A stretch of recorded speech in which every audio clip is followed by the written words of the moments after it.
noite. Que Jesus possa sempre estar conosco. Jesus conosco sempre.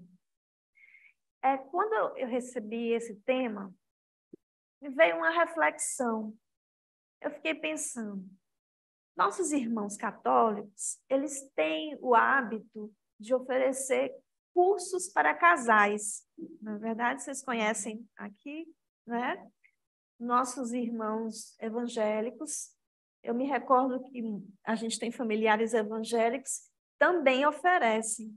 Se preparam antes para poder, né, ver a cerimônia e tal.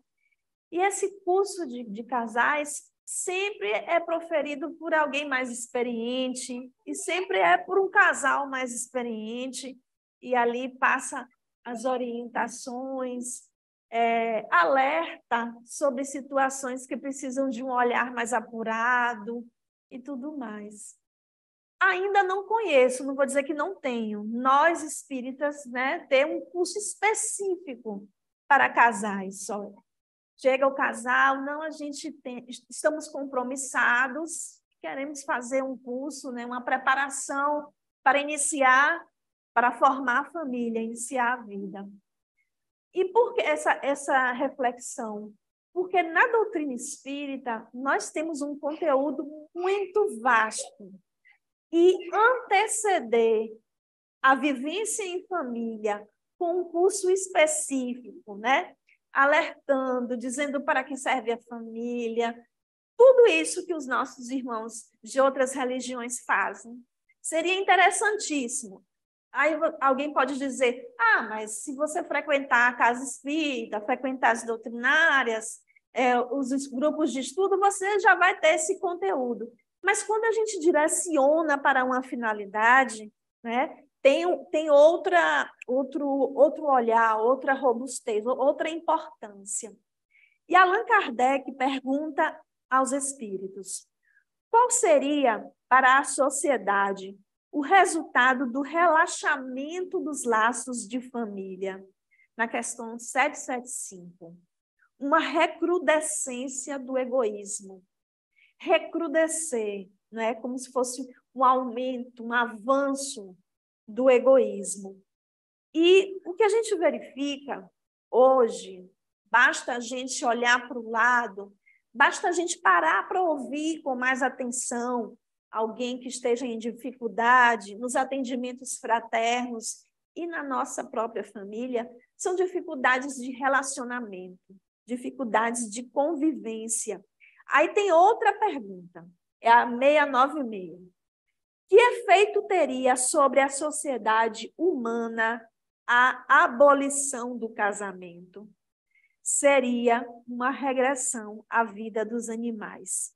E por que a gente fala aqui de casamento? Porque, independente de casamento ser uma cerimônia legal, né, é o pontapé para a formação de uma família, é o encontro dos dois, né, do casal, do homem e da mulher. Hoje a gente tem uma conformação diferente, com várias conformações também de família que a sociedade abriga, mas inicialmente pensando no homem e na mulher. E esses seres não são seres que se reuniram ao acaso, não. São conhecidos de outros tempos e conhecidos que se comprometeram anteriormente, ainda tem isso. Além de se comprometerem anteriormente, vieram para a vivência na Terra primeiro, a fim de preparar o caminho, a fim de fazer a sementeira, a fim de organizar para que outros que ainda não reencarnaram pudessem estar conosco. E isso acontece na família, na célula da sociedade. No livro Missionários da Luz, a gente vê uma preparação da família. E é um exemplo, né, que André Luiz traz para a gente, mostrando toda a preparação, os espíritos responsáveis pelo planejamento do nosso corpo, e um casal. E esse casal mostra como é feita a aproximação do espírito reencarnante para retornar. E aí surge um tema, nesse processo de estudo de André Luiz, que é o tema da sexualidade. E nesse tema da sexualidade, perguntando ao instrutor Alexandre, ele faz uma vasta explanação muito profunda, que vai além do que muitos de nós acreditamos pensar sobre sexualidade. Ele traz a questão de uma união de qualidades, quando o homem e a mulher traz o seu potencial de luz e se formam, né? E se permitem a cocriação, porque Deus, Pai, amor, é que está ali dando, como dizem, seu sopro divino, outorgando aquela vida para que houvesse um mergulho na carne. E o que é que acontece nessa união de qualidades, não é? E tem uma amostra do que a espiritualidade faz nos bastidores, com todo respeito pelo casal. André Luiz fica preocupado com essa questão.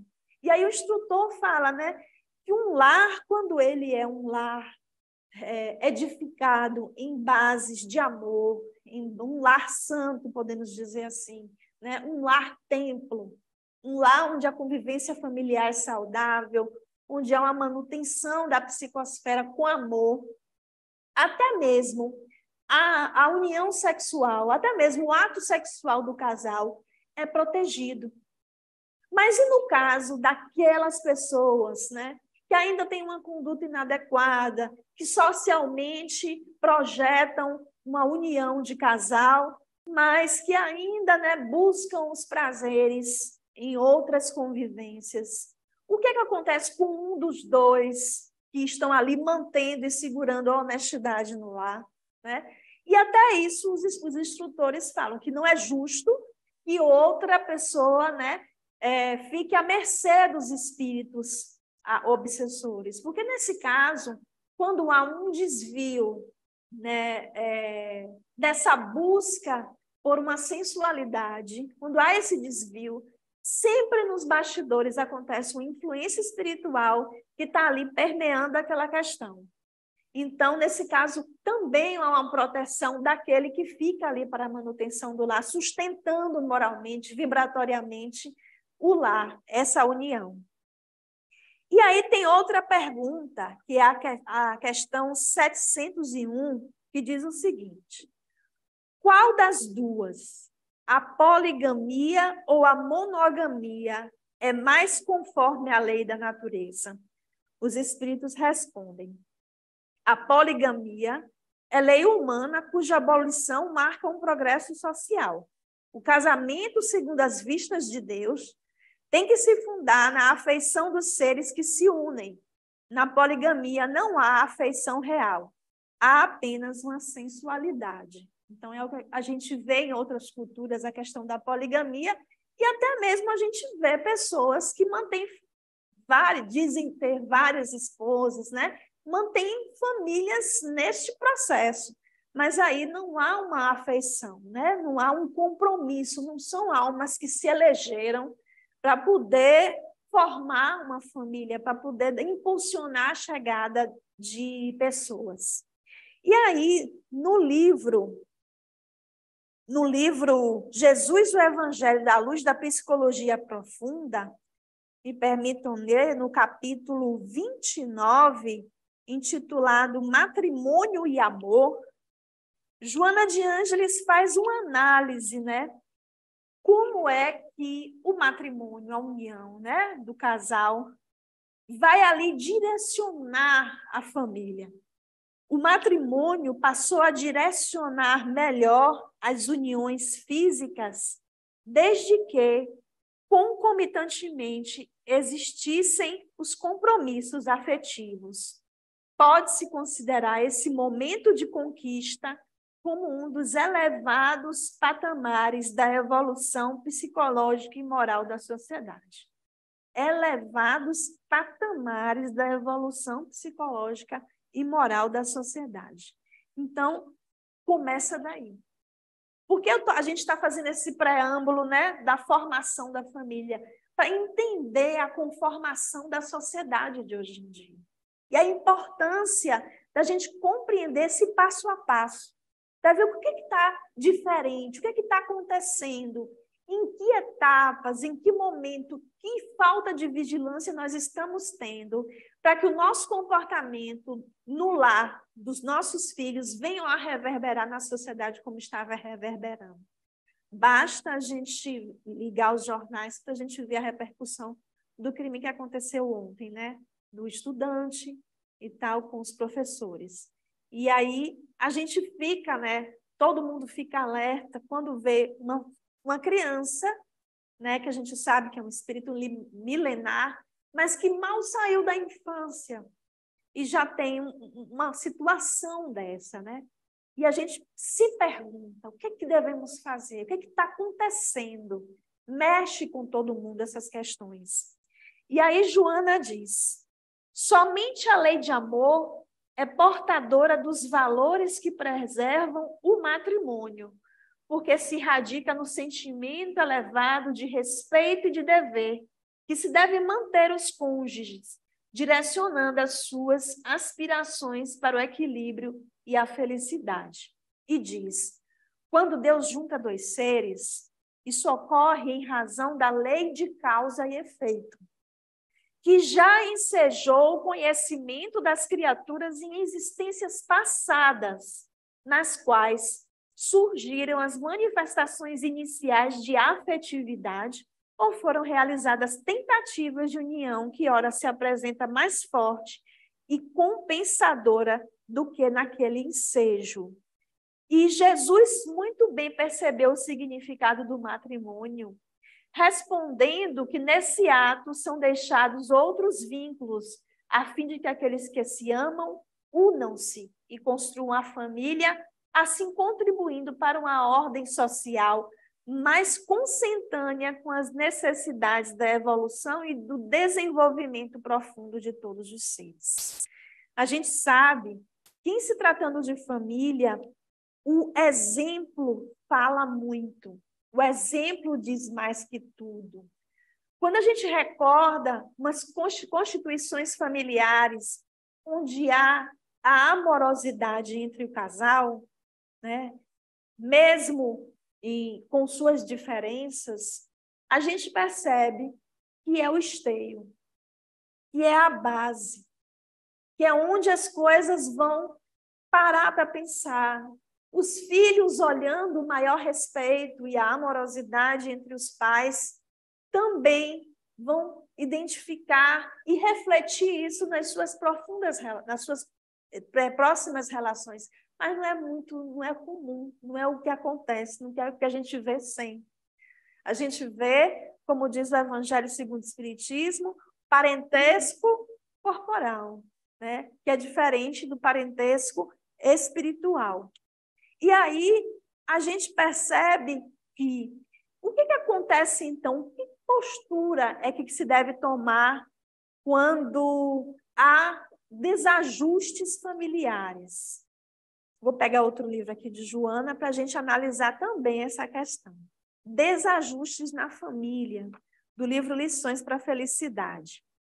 Joana diz, iniciada mediante a união dos sentimentos que vinculam os cônjuges uns ao outro, abre-se enriquecedora para a prole, que passa a representar um investimento luz de relevante significado em prol da felicidade dos pais e de seus descendentes. Olha que lindo. A prole é um investimento luz, que Joana chama, né? Isso já traz aí o peso da responsabilidade que devemos ter. Aqui diz, nesse caso de famílias em desajustes, nesses casos, identificamos adversários que se enfrentam mediante nova e abençoada oportunidade nos tecidos biológicos do mesmo grupo, a fim de retificarem os erros, aprenderem compreensão e tolerância, reformularem conceitos sobre a vida. Sem um lar bem estruturado, o conjunto social dissolve-se, formando grupelhos de atormentados e prepotentes ou desleixados e destituídos de ideais que fomentam o desar da humanidade. E aí, a gente percebe muito quando há esse reverberar para a sociedade de comportamento, que não é um comportamento adequado dos filhos, em especial, dos investimentos, Luiz, em especial. Basta fazer uma análise da vivência, do que acontece no lar. A respeito, né? Há uma religião, não importa qual seja, mas existe, os pais, eles têm uma religião, porque existe uma coisa assim que a gente precisa entender. Eu já ouvi muitas pessoas dizerem, não, meu filho que vai escolher a religião, né? Ele que vai escolher a religião dele. Mas uma criança tem, né, maturidade para escolher uma religião? Não tem. Enquanto não tem maturidade para escolher uma religião, deve seguir a religião que o pai e a mãe estão ali seguindo. Não é algo, não, vamos fazer aqui um acordo, não. É um imperativo, sabe? Tem que seguir. Mas eu não quero, mas eu vou estudar. Tem hora para tudo. E agora é hora de ir para o culto, quer seja na casa espírita, quer seja no candomblé, quer seja na umbanda, quer seja nos evangélicos, não importa, né? Existe esse acordo na família, né? Se existe esse acordo, a criança ela precisa participar, ela precisa cumprir. Quando chega a fase da adolescência, que é a fase mais desafiadora. Por quê? Porque eles também estão querendo conhecer outras coisas, ao apelo do mundo, e aí a gente precisa ficar bem atento. E aí, ouvindo até um pediatra sobre a repercussão de ontem, né? Eu, levando o Ângelos para a escola, vejo crianças de menos de 7 anos com celular e já acessando conteúdo de rede social. Se as crianças estão acessando um conteúdo da rede social e os pais permitem, os pais estão ensinando o filho a mentir. Por que estão ensinando o filho a mentir? Porque para você abrir uma conta na rede social, você precisa dizer lá que você é maior de idade.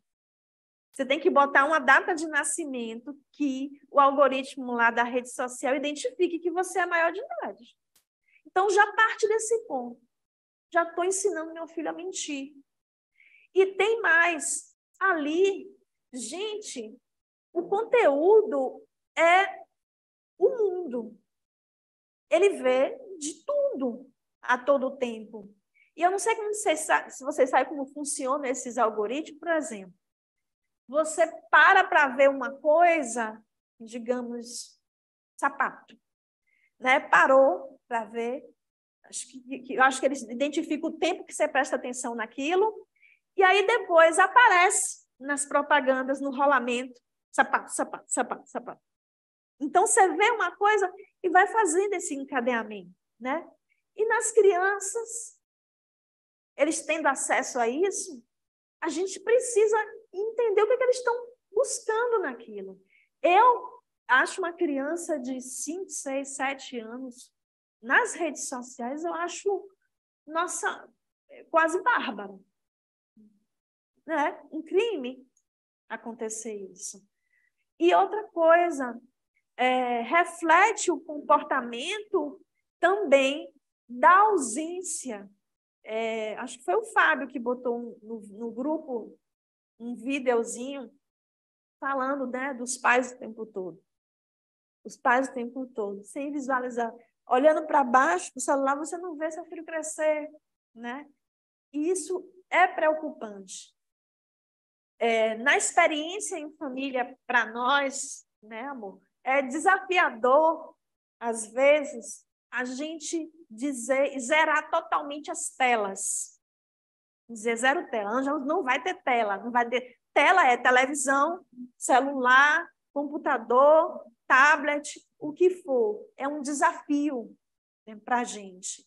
Pois, sem telas, o pai e a mãe têm que estar o tempo todo, né, interagindo e ali fazendo com que a criança se desenvolva, se distraia, foque em outras coisas. E quem não tem no lar alguém que ajude, uma secretária, ainda demanda mais ainda da gente se organizar para que a criança não fique ali nas telas. O que acontece com as telas? As telas, elas geram um recurso, liberam, né, a dopamina, né, que é um hormônio do prazer, da satisfação.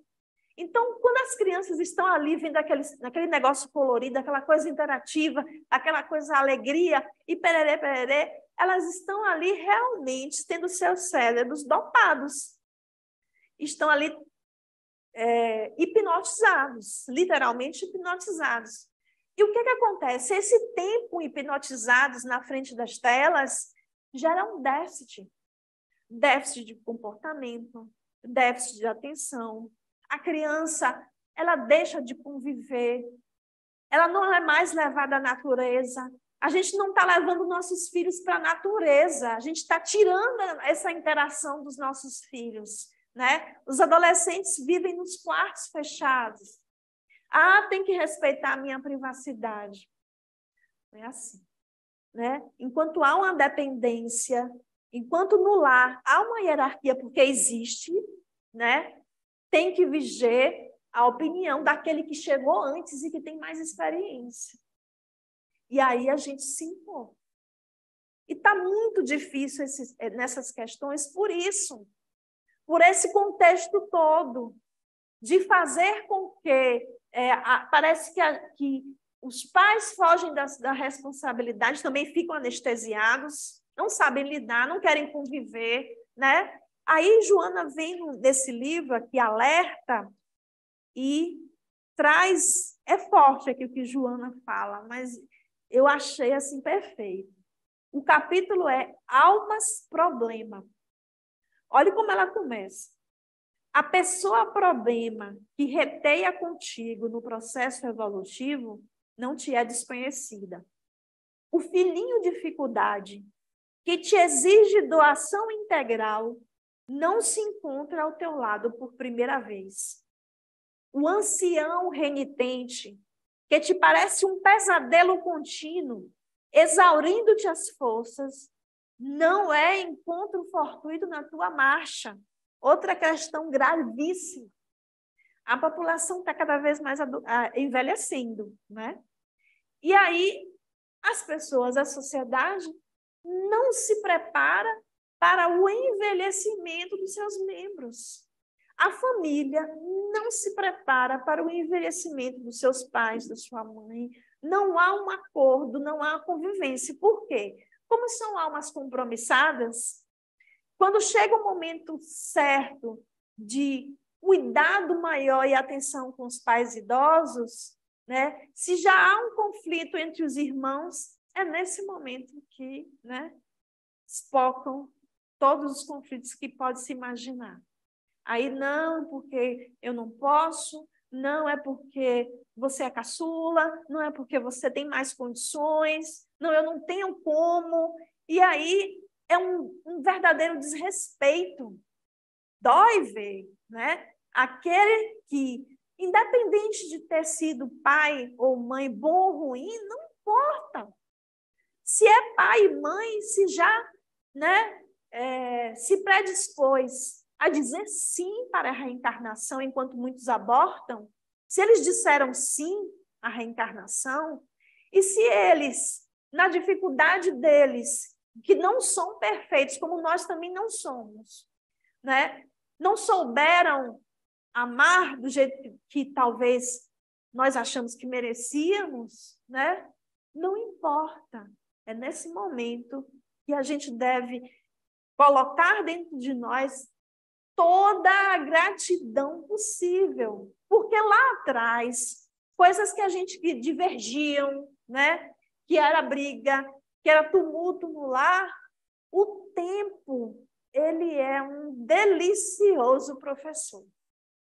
Porque lá na frente, né, modificam-se conceitos, família sendo território de perdão, e as coisas se abrem de uma maneira, os contextos modificam, eu te amo para cá, eu te amo para lá, e é o que acontece. Isso é muito lindo de se ver.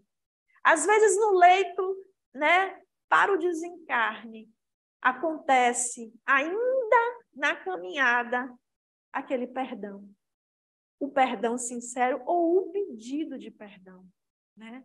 A gente já presenciou no leito, né, uma divergência que tinha numa união, um casamento, onde ele tinha outra família e a esposa passou aquela renúncia, aquela dedicação aos filhos, aquela dedicação ao lar, se anulou completamente, enquanto ele tinha outra família.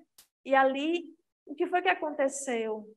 Refletiu no perispírito, né? Câncer de mama, cardíaco, um amor que foi desmerecido, né? Uma mulher que inicialmente tinha tudo para ter uma vida feliz em relação à união conjugal, os filhos, mas ela não teve esse direito e ela se calou. Ninguém nunca via ela se queixar, nunca. Só via aquela mulher amorosa, engordou bastante, né? Se anulou completamente, mas via aquela mulher amorosa, alegre, dedicada, né? Mas em relação ao esposo, um muro. Chegava em casa, ele tinha tudo, o almoço pronto, tudo certinho, né? Mas você viu que eles nem trocavam olhar. Ele, envergonhado, abaixava o rosto, né? E aí essa questão do desenvolver um câncer de mama, em nosso perispírito, né, é muito sensível ao nosso corpo espiritual. O que acontece no corpo físico reflete no corpo espiritual, né? Houve uma lesão ali o tempo inteiro, no chakra, e aconteceu. E no leito de morte, aconteceu o perdão. E foi bonito de ver, né? Às vezes, como Jesus diz, né? Reconcilia-te com os teus ainda na caminhada. E talvez a gente acha que é para pensar depois sobre isso, né? Não. Isso é para pensar agora, né? Porque a gente não sabe. Não sabe. A gente não tem ali o mapa da reencarnação de todo mundo para poder saber quando é que vai desencarnar. E aí, o remorso, culpa. Ah, eu devia, e não fez. Não fez. E essa questão do orgulho, né, na família, a gente precisa estar atento a isso, porque existe uma falta de comunicação muito grande. A gente, se a gente for parar para analisar, a gente tem uma forma de se comunicar violenta. A nossa forma de se comunicar não é uma forma compassiva. Por que eu digo isso? Eu digo baseado nesse estudo aqui. Vocês já ouviram falar de uma terapêutica chamada CNV, Comunicação Não Violenta? Né? A CNV ela foi elaborada pelo Marshall Rosenberg. E é interessantíssimo, porque quando a gente toma conhecimento da CNV, que a gente tenta aplicar para o nosso cotidiano, a gente vê o quanto a gente está atrasado em termos de compaixão. A gente não tem compaixão. O nosso primeiro impulso é que o outro entenda, nosso primeiro impulso é que atenda ao que eu estou querendo, é não pensar no que levou a uma situação. Não, a gente quer ser atendido nos nossos problemas. E logo, né? E aí, no prefácio desse livro, Comunicação Não Violenta, achei também interessantíssimo que foi o prefácio do neto de Gandhi. E eu nem sabia que o neto de Gandhi, ele tinha mexia, né, nessa questão. Ele é o fundador e presidente do Mohammad Karachand Gandhi Institute for Non-Violence. Então, ele perpetua o trabalho do avô. E aí ele diz no prefácio que quando ele era mais novo, na época do apartheid, na apartheid da África do Sul, na década de 40, que não era nada agradável, né, de se viver e ser lembrado pela cor de sua pele a todo momento. Ele foi espancado aos 10 anos por jovens brancos que o consideravam branco demais, ou que se consideravam negro demais. E, em seguida, ele foi espancado por jovens negros que consideravam ele branco demais. Né? Era uma experiência humilhante. E aí ele ficou tão indignado com essa vivência que os pais dele decidiram levar ele para a Índia e deixar ele por algum tempo com o avô, Gandhi. E aí ele disse até que tem uma frustração, porque ele queria que essa vivência com o avô fosse quando ele tivesse um pouco mais maduro, mas foi com 13 anos que ele teve essa vivência com Gandhi. E aí o que é que diz, né, Gandhi? Que uma das muitas coisas que ele aprendeu com o avô foi a compreender a profundidade e a amplitude da não violência e a reconhecer que somos todos violentos e precisamos efetuar uma mudança qualitativa de atitudes.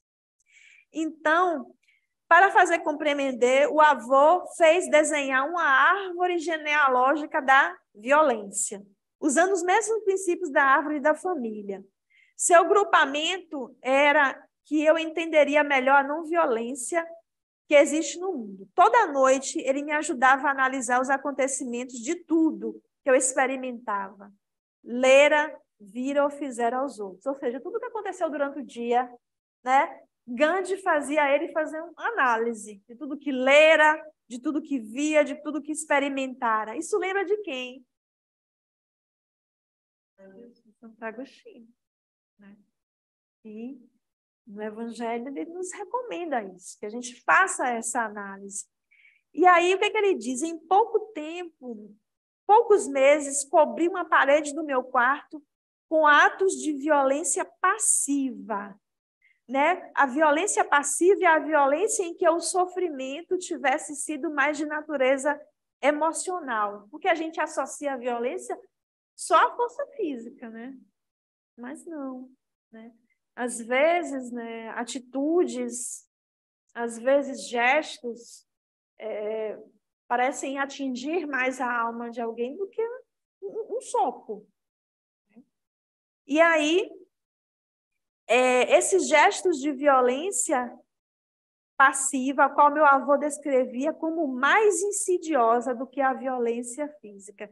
Ele explicava que, no fim das contas, a violência passiva gerava raiva na vítima, que, como indivíduo ou membro de uma coletividade, respondia violentamente. Então, quando a gente traz para a família, né, a violência passiva no lar, falta de comunicação, as agressões, não, agora não, né? A falta de convivência, tudo isso vai ser o quê? Como diz aqui Gandhi, né? Que tudo isso vai ser reverberado para a sociedade. Essa falta, essa ausência, né? E o que é triste de ver, como naquele vídeo que Fábio colocou, crianças pensando em suicídio. Pararam para pensar sobre isso? Crianças cometendo suicídio por simples carência afetiva, vazio, não são olhadas, não são cuidadas, né?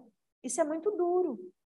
Chico Xavier viveu um contexto de família muito duro no início. Com a madrasta, a gente sabe das histórias, né? E veio para exemplificar, né? Que mesmo nesse contexto atribulado, né? Difícil, ele veio enfrentando desafios e para poder reverberar o amor. Muitas vezes, aqueles que mais sofreram em falta emocional no lar são, depois de um tempo, nesse mergulho de autoconhecimento e amadurecimento, são aqueles que têm um olhar mais sensível para fazer o bem. São aqueles que entendem que dar o que não receberam é a melhor das coisas. Porque quando você dá o que você não recebe, você ganha uma credencial diferente, né? Ou seja, acaba compreendendo que aquele que não pôde te oferecer naquele momento, né? Ou tinha uma história que você desconhece, uma história difícil, que fez com que aquela pessoa, naquele momento, ela não estivesse capacitada para dar o que você gostaria de receber, né?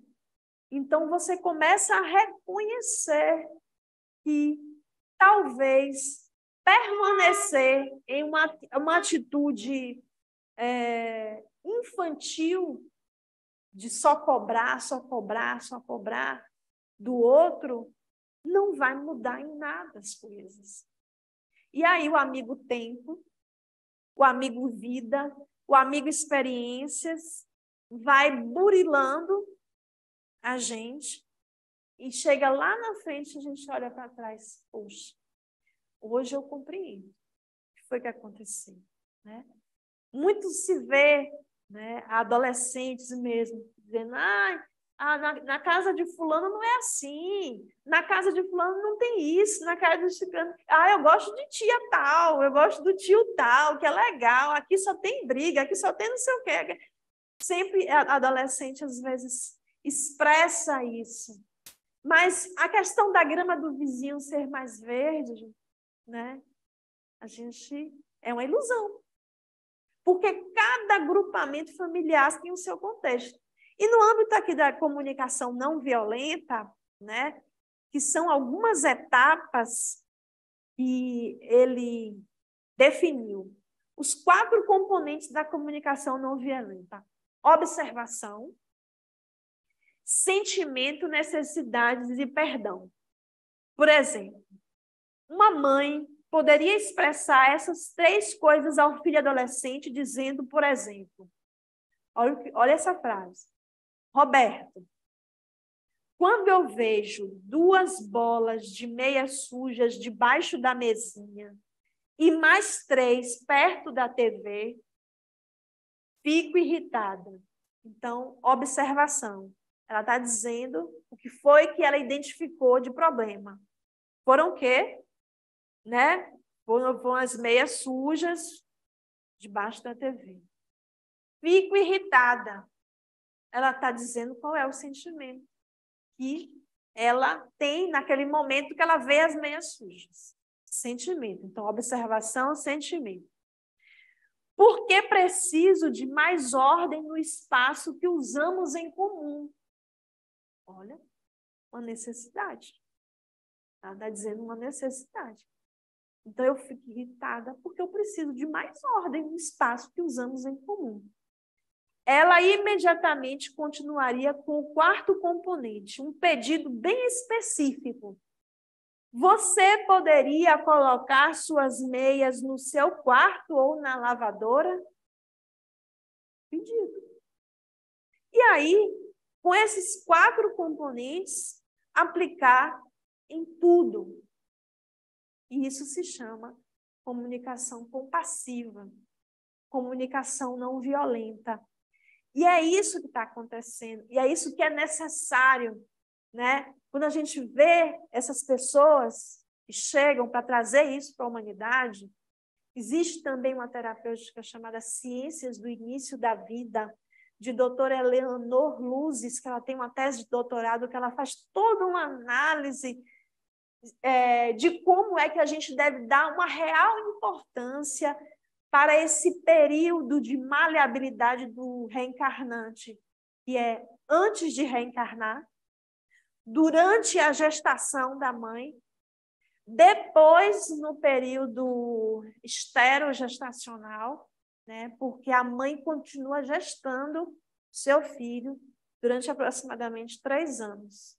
A gente acha, né, que saiu da barriga. Não. Existe um processo de gestação. Porque o pequeno, 2 anos, 3 anos, ainda necessita, principalmente de colo. E o que a gente vê hoje em dia, não, é a cultura de educar com desapego para a criança ficar independente. E é exatamente ao contrário que acontece. A educação com apego, né? Colo, presença, olho, olhar, né? Envolvendo a criança nos seus sentimentos, isso gera mais segurança para a criança.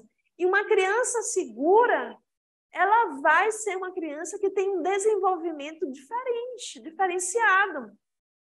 Ela vai ser uma criança que aprende, vai aprender mais, e ela vai ser uma criança que vai reverberar na sociedade coisas boas.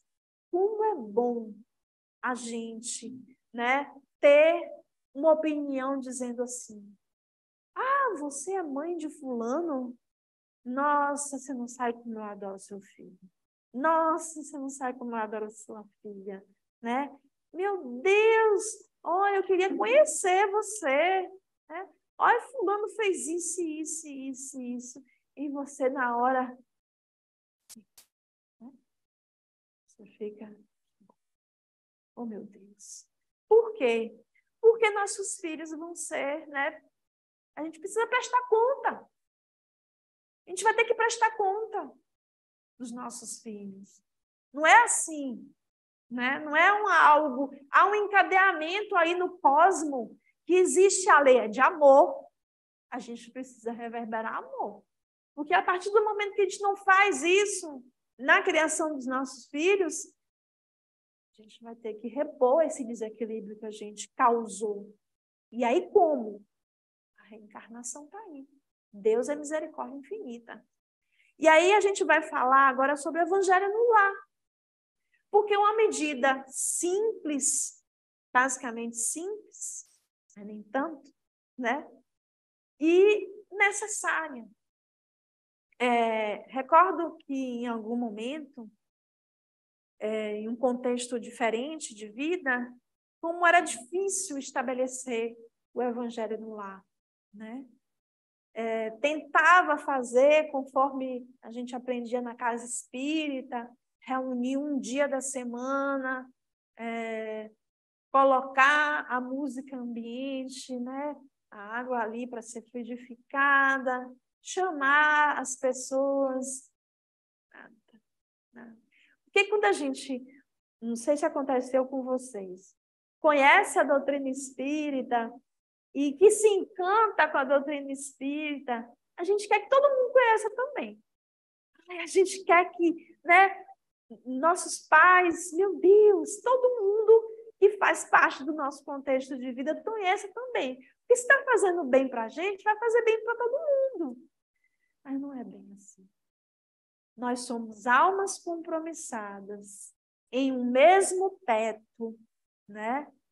E não temos, às vezes, essa credencial toda uns com os outros. São velhos conhecidos, né? E aí vem logo, você não é tudo isso. E isso a gente vê muito em reunião mediúnica, né? Olha o que está aqui, ó. Agora quer saber de orar o tempo todo, né? Só quer saber de evangelho, só quer falar de evangelho para os outros. Ninguém acredita. Ninguém acredita mesmo. E geralmente é o que acontece. E aí a gente deve fazer o quê? Desistir desse processo. Primeiro, esse processo é meu processo, né? É algo que eu escolhi. E se é algo que eu escolhi, se não pode, naquele primeiro momento, ter a reunião de todo mundo, faça com quem pode. Se não pode fazer com quem pode, faça sozinho. Faça sozinho, mas crie essa ambiência para o seu lar. Porque a partir do momento que a gente cria uma rotina e para falar sobre o amor, para orar, as coisas se modificam. Muitas vezes é no Evangelho do Lar que os benfeitores chegam e estão ali colocando uma conversa. com o cobrador que está ali naquele lar, cheio de ódio. E é no momento do evangelho no lar que o benfeitor conversa, traz, ou então que o próprio cobrador, ouvindo, né, porque ainda muito ligado à matéria, precisam ouvir, é bom que a gente fale alto mesmo, leia em alto, né, ouvindo, se sensibilize. Ou, se não é de um dia para o outro, vai passar 10 anos, vai. Mas 10 anos, você fazendo o evangelho no lar, 10 anos, você fazendo bem, já é muita coisa, né? As instituições espíritas, né, as instituições de caridade, nesse período de 10 anos, né, de funcionamento, a espiritualidade traz que é um período de muita importância, os primeiros 10 anos, de qualquer obra social, de qualquer empreendimento, né?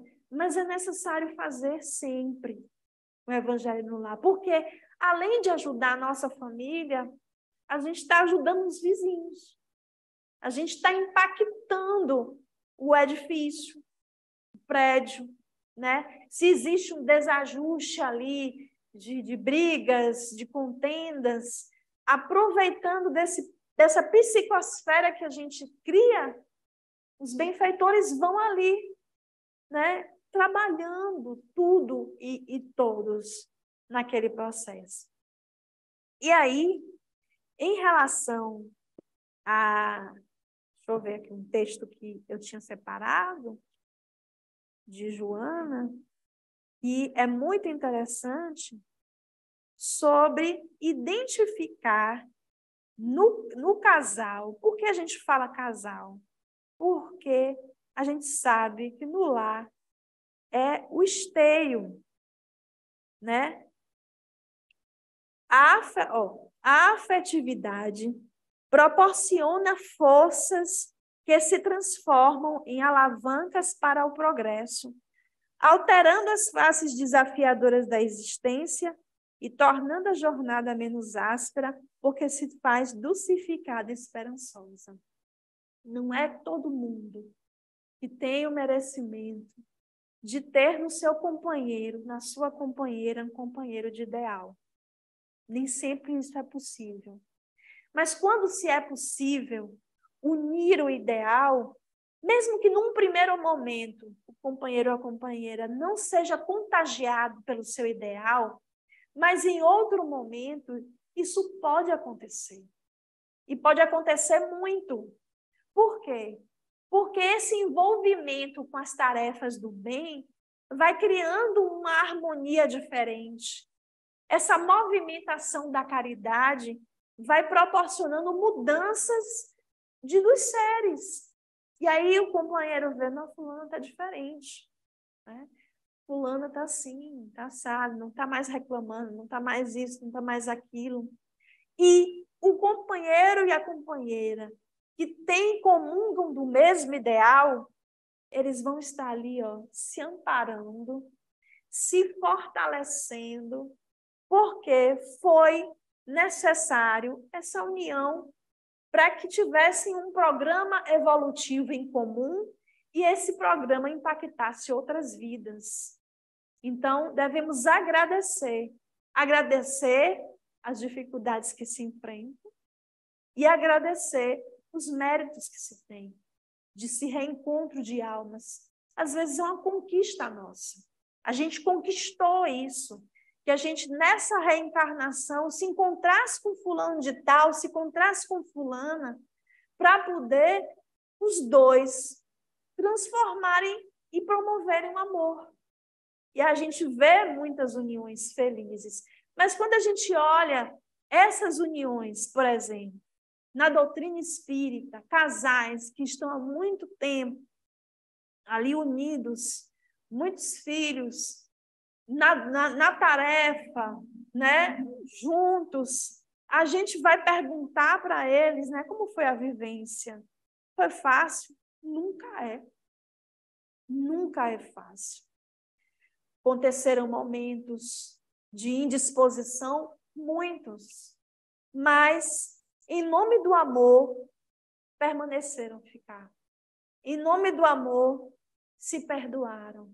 Aplicaram o perdão terapia. Porque para as coisas andarem, a engrenagem familiar andar, o perdão ele necessita ser aplicado, né? O perdão precisa ser exercitado, né? O que está acontecendo? A gente olhar para a pessoa nos gestos da comunicação compassiva, né? Por que eu tô despertando esse sentimento no meu irmão, na minha irmã, né? Na minha mãe? Um exemplo, assim, minha mãe, ela sempre reclamava, ela não gostava de cozinhar. E ela reclamava muito porque ela cozinhava, né? E aí reclamava demais, sempre, sempre, sempre. Aí quando eu fui ficando adolescente, eu fiz, quando eu tiver minha casa, eu também não vou querer cozinhar. Não quero cozinhar. Quero saber de cozinhar. Aí quando a gente vai amadurecendo, eu vi o que acontecia. Por que minha mãe não queria saber de cozinhar? Porque geralmente quando chegava final de semana, ela ia para a cozinha e meu pai saía. Ele ia passear sozinho, ele ia se divertir sozinho e ela estava na cozinha o final de semana inteiro. E essa queixa dela, olha como essa queixa dela acabava afetando a gente. Eu não queria saber de cozinhar.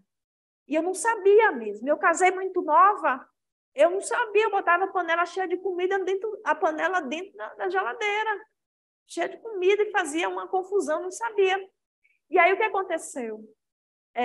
Eu fiz o curso de nutrição. Aí me apaixonei pela nutrição, formei em nutrição, e numa disciplina chamada técnica dietética, que é uma disciplina que ensina a gente a cozinhar, digamos assim. Aí eu desenvolvi um amor pela cozinha, por cozinhar. Eu amo cozinhar. Amo. E meus filhos adoram a minha comida. E eu gosto de fazer a comida e eu gosto quando alguém diga, poxa, que delícia, né? Que prazer. Porque eu percebi que cozinhar é cuidar. Mas aí eu tenho que ficar com mágoa da minha mãe, que não gostava de cozinhar para a gente e tal. Olha o contexto dela, né? Ferida, uma alma ferida, despreterida, não valorizada, que eu não entendia, eu não tinha maturidade para entender na época. A gente só adquire maturidade depois, e isso é família. A gente saber ter um olhar sensível e saber compreender de cada um o que é que está agindo assim, né? O que é que tá por trás dessa couraça, né? A gente sabe realmente as histórias de vida dos nossos pais? Não. A gente não sabe onde eles trilharam as dores cruciantes que tiveram que enfrentar. A gente não sabe. Então, assim, é essa reflexão que a gente traz para a noite de hoje, meus irmãos, que possamos, né, ter esse olhar atento que a doutrina espírita nos dá para essas questões familiares tão importantes. Tão importante. Dentro da nossa casa espírita, a gente vai ouvir muitos que chegam de fora com as suas questões familiares. Que a gente possa ter a palavra certa, tocar da maneira correta, né? E contribua para a sociedade, para tudo que acontece aí. Deus nos abençoe.